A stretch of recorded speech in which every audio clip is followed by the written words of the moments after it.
7月2日，齊心起來共度時間。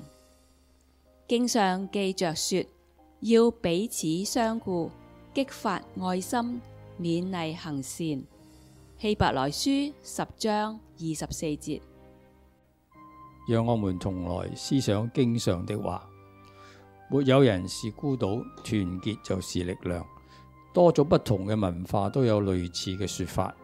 聖經從舊約到新約嘅教導，都是強調在群體關係中人該如何相處。例如2個人總比1個人好，因為2人勞碌同得美好嘅果效。若是跌倒，這人可以扶起他的同伴；若是孤身跌倒，沒有別人扶起他來，這人就有禍了。再者，2人同睡就都暖和，1人獨睡怎能暖和呢？有人攻勝孤身1人，若有2人便能敵擋他。3股合成嘅繩子不容易扯斷。各人不要單顧自己嘅事，也要顧別人嘅事。明顯神創造人嘅原意係讓人活在群體關係裏。讓我哋同心禱告。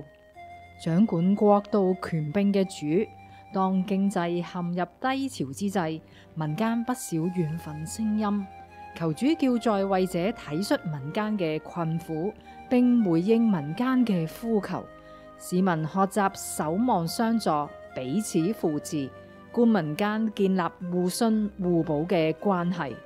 掌管世界前路嘅主，當城市面對經濟低迷時，求主讓各人在這困難時刻能夠求同存異，互相扶持，在彼此相顧、激發愛心、勉勵行善嘅關懷行動裏，一同學習同舟共濟，共度時間。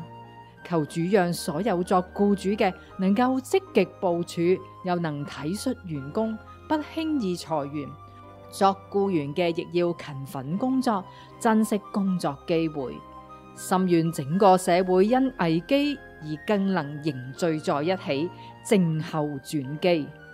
為我哋爭戰嘅主，我哋深知你愛我哋，必不丟棄我哋，必和我哋同在，帶領我哋走過死蔭嘅幽谷，更要喺我哋敵人嘅面前擺設筵席，叫我哋經歷主為我哋出頭嘅交託與安穩。